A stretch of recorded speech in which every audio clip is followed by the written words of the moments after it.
আমি এখন নহাটা থেকে রাজশাহী রেল স্টেশনের উদ্দেশ্যে রওনা দিয়েছি।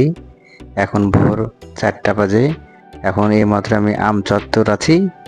এখন এখান থেকে সরাসরি রাজশাহী স্টেশনে যাব।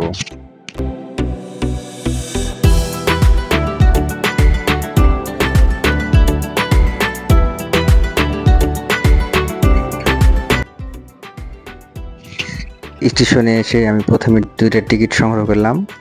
এখানে আমার একটা বড় ভাই বসে অপেক্ষা করছে আমার জন্য। আমি আর আমার বড় ভাই এই তো এখন আমরা টিকিট কাটার পরে স্টেশনের দিকে প্ল্যাটফর্মের দিকে রওনা দিয়েছি। আমাদের ট্রেনের নাম সাগরদাড়ি এক্সপ্রেস। এটি রাজশাহী থেকে খুলনার উদ্দেশ্যে ছেড়ে যায়। আমরা এখান থেকে যে দর্শনা গেদে মানে বর্ডারে ওখানে নামবো। চলুন আমাদের ট্রেনের জার্নি শুরু হবে।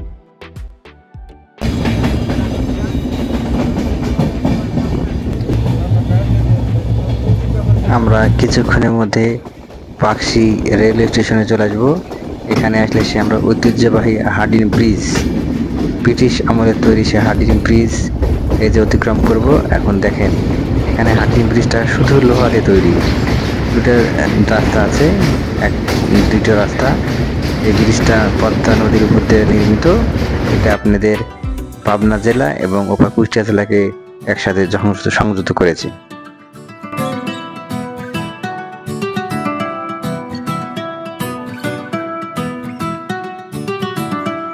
দর্শনা রেল স্টেশনের আগে রেল ক্রসিং এর জন্য এই ফাঁকা এই ভিলেজ মধ্যে ট্রেনটা এখানে দাঁড়িয়ে আছে।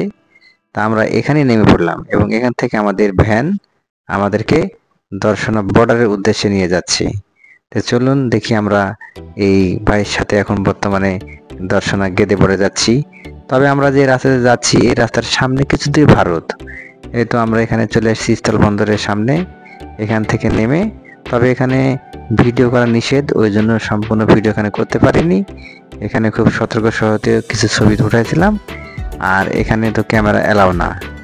তবে সব কিছু ঠিকঠাক করে আমরা এই যে এখানে আমাদের পাসপোর্ট জমা দিচ্ছি, দিয়ে আমরা এখান থেকে ভারতের জমিতে এন্ট্রি নিচ্ছি।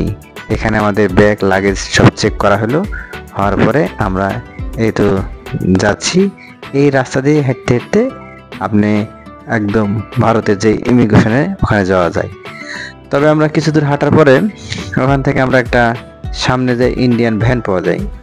এই ভ্যানটা এই যে এনারা সব ইন্ডিয়া থেকে চলে আসছে, আমাদের বাংলাদেশে ঢুকছে, আর আমরা ইন্ডিয়ার দিক রওনা দিয়েছি। তবে রাস্তাটা খুবই সুন্দর, সাইড দিয়ে রেল লাইন আছে, আর এই তো সুন্দর রাস্তা। এখন এই তো সামনে দেখছেন এখান থেকে বাংলাদেশের সীমানা শেষ এখান থেকে, আর কিছু দূর গেলে আমরা ইন্ডিয়ান। পরে আমরা এই যে এই রিক্সাটা ভ্যান গাড়ি ভাড়া করলাম মাত্র 20 রুপি দিয়ে।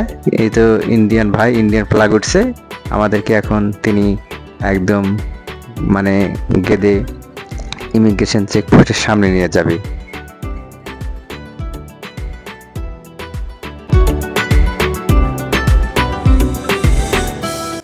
সামনেই ইন্ডিয়ান চেকপোস্ট দেখা যাচ্ছে, তবে ওখানে ক্যামেরা এলাও না, ওই জন্য ওখানে কোনো ভিডিও করতে দেয়নি। এই মুহূর্তে আমরা বর্ডার পার হয়ে রেল লাইনের ধার ধরে আমরা যাচ্ছি আপনার গেদে রেলওয়ে স্টেশনে। এই তো এখানে টিকিট কাউন্টার, এটা স্টেশনটা অনেক সুন্দর, এবং এখানে যে ট্রেনটি দাঁড়িয়ে আছে খুবই বিউটিফুল ট্রেন। এই ট্রেনে আমরা এখান থেকে কলকাতা যাব। এখানকার ভাড়া কলকাতা মাত্র 25 রুপি। তবে আমরা কলকাতা যাব না, দমদম ক্যান্টনমেন্টে ওখানে নেমে যাব, মানে আমাদেরকে আবার বিমানবন্দরে যাব, সেজন্য আমরা দমদমে নামবো। ট্রেনের ভিতরে পরিবেশ খুবই সুন্দর, একদম পরিষ্কার ঝকঝকে, আর ইলেকট্রিসিটি ট্রেন তো খুবই দ্রুত স্পিডে ট্রেনগুলো যাওয়া আসা করে।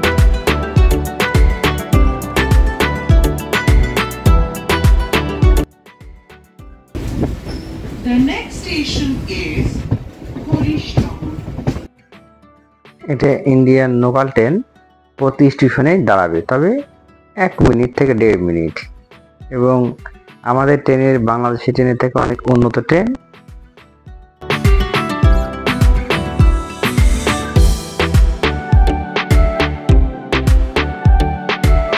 ভারতের সব রেল লাইন ডাবল লাইন থাকার কারণে কোনো যানজট নাই, এবং সব সময় ট্রেনে যাতায়াত মানুষ বেশি করে।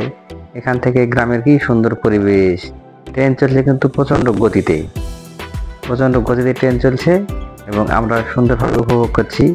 মাঝে মধ্যে থামছে, আবার যাচ্ছে। এদের পিছনে যে দেখছেন ওটা আমার ইন্ডিয়ান একটা বন্ধু, তার সাথে ট্রেনের মধ্যে পরিচয় হলো এবং কথাবার্তা হলো। এখনো মাঝে মাঝে তার সাথে কথাবার্তা হয় বন্ধু। তার নাম হলো রুদ্রাপাল। ইনশাল্লাহ যদি এবার আবার ইন্ডিয়া যাই তাহলে অবশ্যই ওর সাথে দেখা করবো।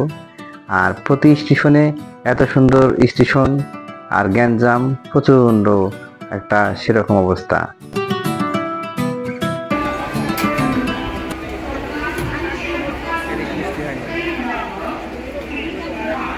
এটি একটি জংশন, এখানে একটা ট্রেন ক্রসিং করবে।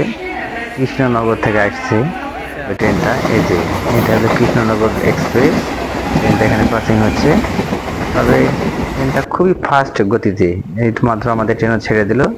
এখন আমরা নেক্সট স্টেশনে যাওয়ার জন্য অপেক্ষা করছি। আর প্রতিটা স্টেশনে ট্রেন 2টা-3টা করে সব সময় যাচ্ছে। আমি যখন ভিডিও করছি এই স্টেশনের ছবিটা তুলবো, অথচ এই ট্রেনের কারণে তোলা হচ্ছে না।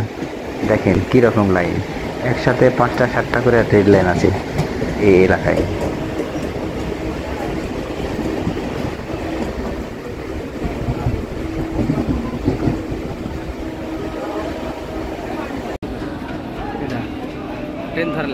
দেখতে দেখতে আমরা দমদম এয়ারপোর্টে চলে আসলাম।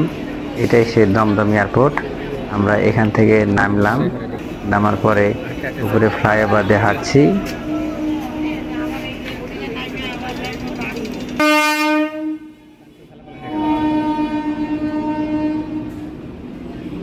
এখানে আসার পরে আমি অনেকগুলো ট্রেন দেখলাম, প্রতি মিনিটে মিনিটে ট্রেন ঢুকছে এখানে। এটা বড় একটা জংশন, এখান থেকে বিভিন্ন গন্তব্যে ট্রেন ছেড়ে যায়। তবে ইন্ডিয়ার ট্রেনের মহিলাদের আলাদা কামরা থাকে। অনেক ট্রেনে দেখছি যে বগি শুধু মহিলারা যাতায়াত করে। আর দমদম একটা ব্যস্ততম স্টেশন, এখানে অল টাইম ট্রেন থাকে, 24 ঘন্টায় ট্রেন।